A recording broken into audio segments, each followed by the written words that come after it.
Good morning students, स्वागत है आपका ऑनलाइन क्लासेस में। आज हम इकोनॉमिक्स का थर्ड चैप्टर निर्धनता एक चुनौती का अध्ययन करेंगे। स्टूडेंट्स, निर्धनता हर देश के लिए एक चुनौती बनकर रह गई है। यहाँ की जनसंख्या की वृद्धि, इसके अलावा सुख सुविधा या अन्य कुछ विशेष कारणों से जो निर्धनता है वो विश्व को हमेशा या किसी देश को हमेशा पीछे करता रहता है।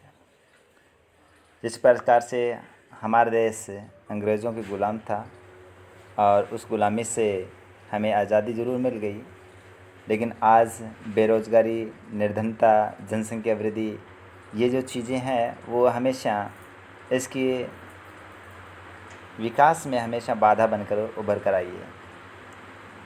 आज इस निर्धनता पर चर्चा करते हुए जो स्वतंत्र भारत के सम्मुख सर्वाधिक कठिन चुनौती है, उसका भी उदाहरणों द्वारा बहुआयामी समस्या उसकी भी चर्चा की है। निर्धनता के प्रति दृष्टिकोण की जो चर्चा करते हैं तो हमें पूरा विश्व है एक निर्धनता की रेखा के अवधारणा के माध्यम से समझा गया है। निर्धनता के कारण से सरकार द्वारा किए गए अनेक प्रकार के उपाय की चर्चा भी की गई है, लेकिन इस निर्धनता पर काबू पाना या अपने ये कह सकते हैं निर्धनता को दूर करना एक बहुत बड़ी चुनौती बनकर रह गई है। निर्धनता के आधिकारिक अवधारणा को मानव निर्धनता तक विस्तृत करके अध्याय का समापन किया गया है। सबसे पहले इस अध्याय का हम परिचय करवाते हैं। स्टूडेंट्स, दैनिक जीवन में हम अनेक ऐसे कार्य करते हैं और ऐसे लोगों के संपर्क में आते हैं जिनके बारे में हम सोचते हैं कि वे निर्धन है। बहुत से लोग ऐसा कार्य भी करते हैं और बहुत से ऐसे लोग हैं जो क्या है बेरोज़गार हैं। बहुत से ऐसे लोग हैं जो निर्धन भी है। वे ये तो गाँव के अंदर रह रहे हैं या शहर के अंदर रह रहे हैं, कहीं भी रह रहे हैं, लेकिन सबसे बड़ी समस्या उनके लिए क्या है, काम की है। यानी उनको रोज़गार उपलब्ध नहीं हो रहा। कुछ भूमिहीन ग्रामीण क्षेत्र में रह रहे हैं और कुछ जो भीड़ भरी झुग्गी झोंपड़ी है उसमें शहरों में भी रह रहे हैं। वे निर्माण स्थलों के दैनिक वेतनभोगी श्रमिक भी हो सकते हैं। जहां निर्माण कार्य करते हैं तो दैनिक उन्हें जो श्रमिक भोग यानी उनसे मेहनताना मिलता है उससे अपना जीवन गुजारते हैं।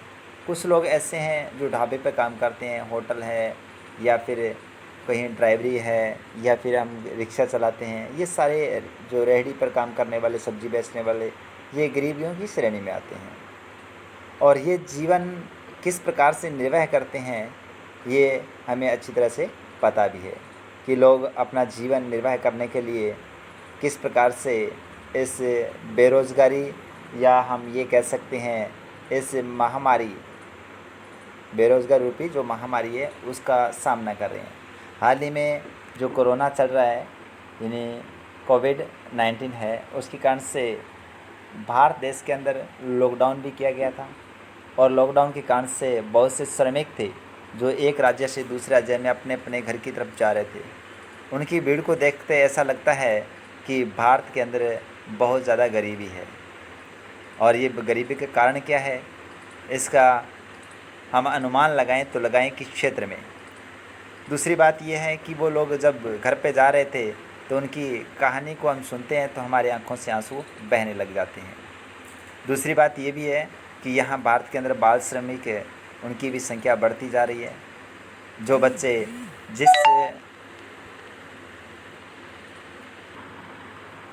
बाल बनकर उभर आई है, जिस समय बच्चे हैं जो अपनी कलम हाथ में लेकर, पाटी पोथी लेकर स्कूल जाना चाहते हैं, उस समय उनके हाथों में कटोरी या फिर हाथों में कुदाल रहता है। वो इतने गरीब लोग हैं कि वो अपने परिवार का पालन पोषण करने के लिए उनसे मजबूरन उस श्रमिक क्षेत्र में धकेलना पसंद करते हैं। कुछ क्षेत्र में भिखारी भी बन जाते हैं और कुछ बच्चे ऐसे हैं मजबूरन उन्हें गरीबी या निर्धनता के कारण से लोग बेच भी देते हैं। अपने चारों निर्धनता देखते हैं, वास्तव में देश का हर एक चौथा व्यक्ति निर्धन है, हर एक चौथा व्यक्ति निर्धन है। इसका अर्थ यह है कि वर्ष 2011-12 में भारत में मोटे तौर पर 270 मिलियन यानी 27 करोड़ लोग निर्धनता से जीते हैं। 270 मिलियन या 27 करोड़ लोग निर्धनता से अपना जीवन निर्वाह करते हैं।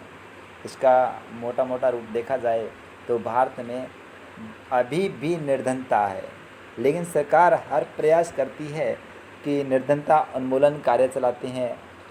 जो गरीबी रेखा से नीचे जीवन जी रहा है और हर प्रकार की उसको सहायता प्रदान करती है, लेकिन फिर भी ये निर्धनता रूपी जो एक जड़ है या अपने एक महामारी या एक ये कह सकते हैं कि एक बड़ी विपदा है, उससे निजात कैसा मिले, छुटकारा कैसा मिले। इसका ये भी अर्थ है कि विश्व में भारत में सबसे अधिक निर्धनता का केंद्र है, यानी जनसंख्या ये विश्व की 2 नंबर की जनसंख्या है। यानी 1 नंबर पर किसका आता है सबसे ज़्यादा जनसंख्या? चाइना के पास में। 2 नंबर पे भारत का है। और भारत की देखिए जनसंख्या तो 1 अरब 38 करोड़ है, लगभग 38 करोड़ की हैं। तो इसका मोटा मोटा अर्थ ये है कि भारत के अंदर भी जो निर्धनता का केंद्र नहीं मान सकते हैं, यानी केंद्र बिंदु है। यह इस चुनौती की गंभीरता को भी दर्शाता है कि भारत के अंदर सबसे ज़्यादा निर्धनता है। अब निर्धनता के 2 विशिष्ट मामले भी देखे जा सकते हैं। एक छोटा सा उदाहरण पेश किया यहाँ, शहरी निर्धनता। तो इसमें 33 वर्षीय रामशरण झारखंड में रांची के निकट गेहूं के आटे की मिल में दैनिक श्रमिक के रूप में काम करता है। अब झारखंड के अंदर क्या है, एक रांची है, झारखंड की राजधानी रांची है। रांची के पास में जो एक शहर है, उस शहर के अंदर क्या है, दैनिक श्रमिक के रोज़ाना मेहनताने के रूप में एक आटे की मिल है, उस पर काम करता है। जब कभी उसे रोज़गार मिलता है तो वह एक महीने में लगभग 1500 रुपये कमा लेता है। यानी रोज़गार मिले तो उसे कितना कमा लेता है? 1500 रुपये। इसका मतलब ये हुआ कि उसे मेहनताने के रुपये कितने मिल रहे हैं? रोज़ाना 50 रुपये मिल रहे हैं। यह 6 सदस्यों के परिवार को चलाने के लिए प्राप्त नहीं है। अब उसके परिवार में सदस्य कितने हैं? 6 है। 6 सदस्यों के लिए 1500 रुपये महीना कमाने वाला व्यक्ति है, वो घर पर कौन सा राशन लेकर आए? यानी 6 सदस्यों को किस प्रकार से उसका जीवन निर्वाह करे। उसकी पत्नी और 6 माह से 12 माह तक की आयु के 4 बच्चे शामिल हैं। उसे रामगढ़ के समीप, रामगढ़ है उसके समीप गांव में रह रहे अपने बूढ़े माता पिता, उनके लिए पैसा भेजना पड़ता है। अब गांव में बूढ़े माता पिता रहते हैं, उनको पैसे भेजेंगे, और उसके परिवार में जो छोटे बच्चे हैं, उसकी पत्नियां, उनका भी निर्वहन करना है। इसके भूमिहीन श्रमिक पिता अपने जीवन निर्वाह के लिए राम शरण और हजारीबाग में रह रहे उसके भाई पर निर्भर है। अब क्या है, 2 लोगों के जीवन पर उसकी जीवन रेखा चल रही है। किनकी? उसके पिता की। किस कारण से? एक राम शरण, दूसरा हजारीबाग में रह रहे उसके भाई पर निर्भर है। राम शरण शहर के बाहरी क्षेत्र में स्थित भीड़ भरी बस्ती में किराए पर एक कमरे के मकान में रहता है। एक शहर के बाहर एक भीड़ भरी बस्ती है, उसमें एक कमरा किराए लेकर के और उस मकान में रहता है। यह ईंटों और मिट्टी के कपड़ों से बनी हुई एक काम चलाऊ झोपड़ी है, जिसमें आराम से थोड़ा गुजारा हो सके। काम चलाऊ मतलब गुजारा हो सके। उसकी पत्नी संता देवी कुछ घरों में अंशकालीन नौकरानी काम करता है, यानी घर में या तो रोटी वगैरह बनाना या झाड़ू पोछा करना, इस संबंधित वो थोड़ा बहुत काम कर लेती है, उससे थोड़ा बहुत मेहनताना मिल जाता है। तथा 800 रुपये कमा लेती है। कितने कमा लेती है? 800 और 1500 कितने? 2300 रुपये उसका मंथ आ जाता है। यानी 800 रुपये उसकी पत्नी कमाती है और 1500 रुपये उसके पति कमाता है। इसका मतलब 2300 रुपये उसके घर पे आ जाते हैं। वे दिन में 2 बार दाल और चावल का अल्प भोजन जुटा लेती है। दिन में कितने? 2 बार दाल और चावल का अल्प भोजन जुटा लेते हैं। इसका मतलब क्या है कि जब वो घर में किसी काम कर रही है, रोटी वगैरह बनाने जाती है, तो उसके घर वाले वहाँ से क्या उसे 2 वक्त की रोटी का और जो दाल चावल उसका जुगाड़ वो बना लेती है। पर इन सब के लिए कभी प्राप्त पर यह उन सब के लिए कभी प्राप्त होता है, कभी नहीं होता। उनका बड़ा बेटा परिवार की आय में वृद्धि के लिए चाय की दुकान में सहायक का काम करके और 300 रुपये और कमा लेता है। इसका मतलब उसका बड़ा बेटा है, वो चाय की दुकान पे रहता है और चाय की दुकान का मालिक है, उसकी थोड़ी सहायता कर देता है, जिससे उनसे मेहनताना कितने रुपये मिलता है, 30 रुपये मिल जाता है। उसकी 10 साल की बेटी छोटी, जो छोटे बच्चों की देखभाल करती है, उसकी बेटी है 10 साल की, जो उसके दूसरे भाई है छोटे, उनकी देखभाल करते हैं। इसका मतलब है लगभग परिवार के जो लोग हैं वो सब के धीरे धीरे छोटे मोटे काम में लगे हुए हैं। कोई भी बच्चा स्कूल नहीं जाता।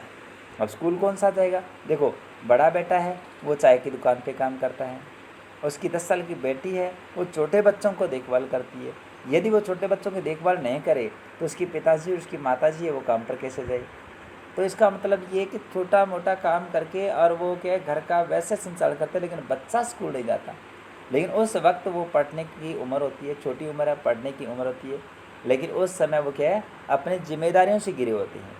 उनमें से प्रत्येक के पास 2 जोड़े फटे पुराने कपड़े भी हैं, यानी प्रत्येक के पास कितने जोड़े? 2 जोड़े फटे पुराने कपड़े भी हैं। फटे पुराने कपड़े का मतलब कि उनके परिवार में क्या है कि जैसे उनके पास कपड़े उससे अपना गुजारा कर लेते हैं। नए कपड़े तभी खरीदे जाते हैं जब पुराने बिल्कुल पहनने योग्य न हो। जब तक उनके कपड़े चलते हैं यानी उनको पहनने योग्य है, तब तक तो वो पहनते हैं। जब वो क्या फट जाए, पुराने यानी पहनने योग्य नहीं होते, तभी क्या है उसको फेंक दिए जाते हैं या दूसरे कपड़े नए लेकर आते हैं। जब तक चलते हैं उनको चलाते हैं। उनको पता है इसी से गुजारा करना पड़ेगा। यदि आप नए कपड़े लेंगे तो उसके पैसे कहाँ से लेंगे? और पैसे है कहाँ? क्योंकि 2300 रुपये तो कौन लेते हैं? वो पति पत्नी ले। और 300 रुपये कौन लेता है? उसका बेटा है। तो कितने हो गए? लगभग 2600 रुपये। उसके बावजूद उसके घर पे उसकी पिताजी उनको भी पैसे भेजने पड़ते हैं। अब क्या होता है कि वो कहते हैं कि जूते पहना विलासिता है। जूते पहनना विलासिता का मतलब कि वो जूते वो लोग पहनते हैं जो लोग वो पहनते हैं जो ऐशो आराम की ज़िंदगी जीना चाहते हैं। छोटे बच्चे अल्प पोषित रहते हैं। अल्प पोषित मतलब बहुत ही कम भोजन में अपना जैसा तैसा कर गुजारा कर लेते हैं। जब वे बीमार होते हैं तो उन्हें चिकित्सा की कोई सुविधा नहीं मिलती। बीमार होते हैं तो चिकित्सा की सुविधा नहीं मिलती। हम यही कह सकते हैं वो कुपोषण के भी शिकार हो जाते हैं। कुपोषण के शिकार हो जाते हैं क्योंकि अच्छा भोजन नहीं मिलता, और इसके अलावा देखा जाए तो उन्हें किसी न किसी प्रकार की जो दवाई है वो भी सही तरीके से नहीं मिल रही, जिसके कारण से वो कुपोषण के शिकार भी हो जाते हैं। तो इस प्रकार से अपना जीवन निर्वाह करके और अपने परिवार का गुजारा करते हैं। अब रही बात एक ग्रामीण क्षेत्र है, उसकी निर्धनता किस प्रकार की है। ग्रामीण क्षेत्र में लखा सिंह नाम का एक व्यक्ति विशेष है। वो उत्तर प्रदेश में मेरठ के पास एक गांव का रहने वाला है। उत्तर प्रदेश में मेरठ के पास में गांव का रहने वाला है। उसके परिवार के पास कोई भूमि नहीं है, यानी कोई भूमि नहीं, भूमिहीन है, बिल्कुल भूमि नहीं है। इसका मतलब वो किसी न किसी प्रकार से मजदूरी करके अपना जीवन निर्वाह करता है।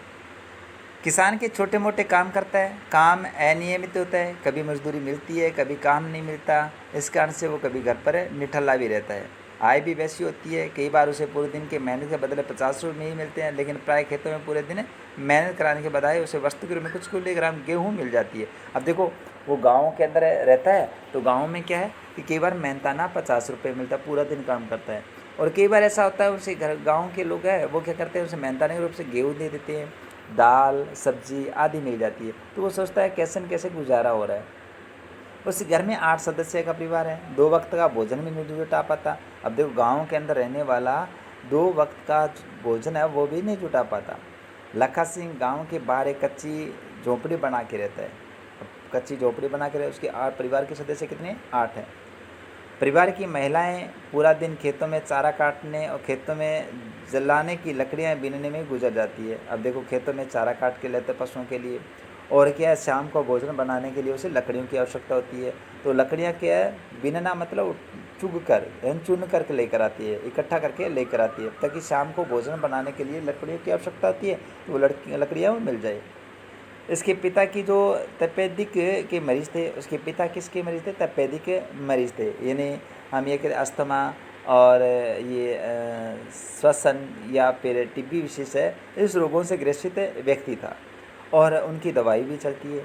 चिकित्सा के अभाव में 2 वर्ष पूर्व उसकी मृत्यु हो गई थी। अब देखो, जो मरीज़ था अब उस कारण से क्या है, 2 वर्ष पूर्व क्या है, उसका इलाज सही तरीके से नहीं हो पाया, और इलाज सही तरीके से नहीं होने के कारण से उसकी मृत्यु भी हो गई थी। उसकी माँ अब बीमारी से ग्रस्त है। अब माँ उसकी क्या है, बीमारी से ग्रस्त है, जिसका देख रेख या कह सकते हैं या चिकित्सा है, दवाई वगैरह है वो चल रही है, उसका जीवन भी धीरे धीरे क्षीण होता जा रहा है, धीरे धीरे उसकी शरीर भी क्षीण होता जा रहा है और जीवन रे जो है वो भी धीरे धीरे कम होता जा रहा है। अब वो काम करे या फिर उनकी देखभाल करे, भी काम न करे तो परिवार का गुजारा कैसे हो, यदि उनकी देखभाल करे तो अब समझ से बाहर है कि भी पैसा लेकर कहाँ से आए। यद्यपि गांव में एक प्राथमिक विद्यालय लखा, वहाँ भी नहीं गया। उन्हें 10 वर्ष की उम्र में कमाना शुरू करना पड़ा। छोटी सी उम्र में से क्या किया, कमाई का जरिया है वो पकड़ लिया।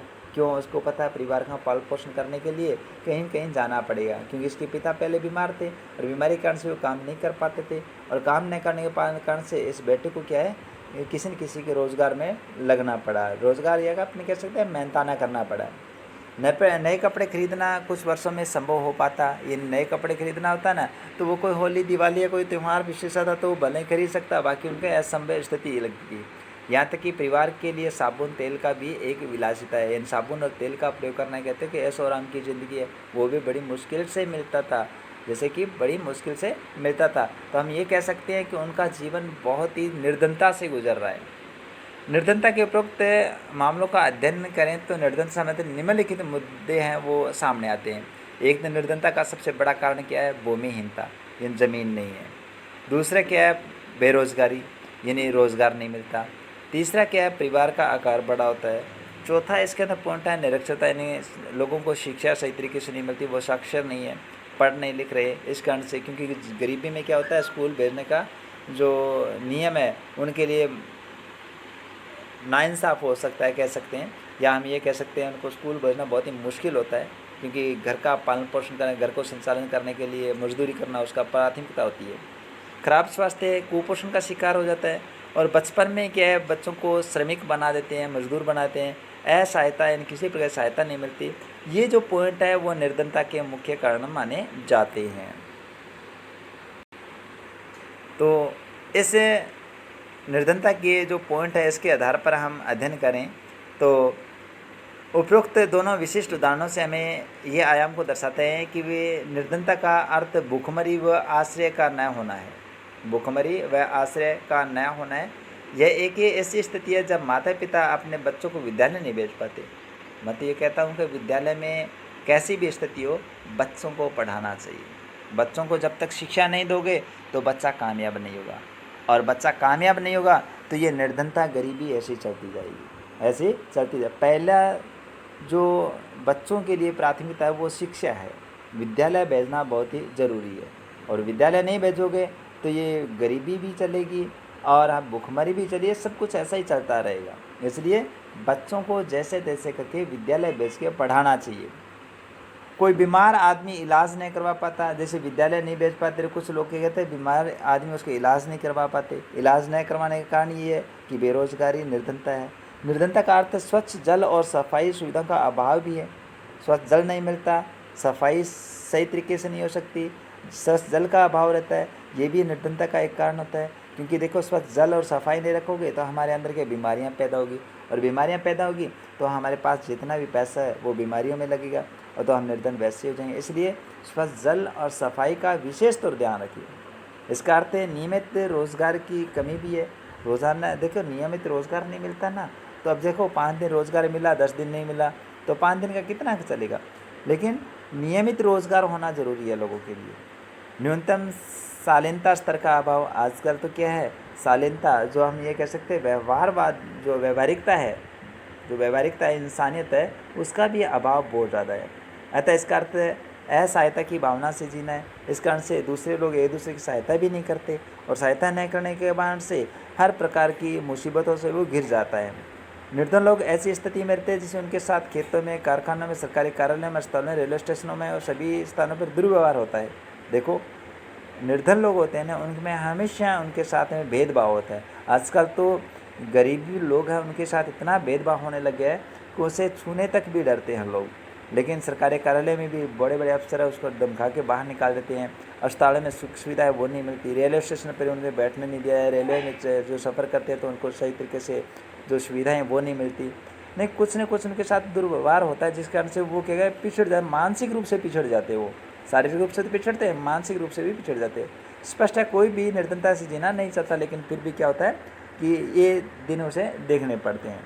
अपने करोड़ों लोगों को दयनीय निर्धनता से बाहर निकाला स्वतंत्र भारत की सबसे बड़ी चुनौती है।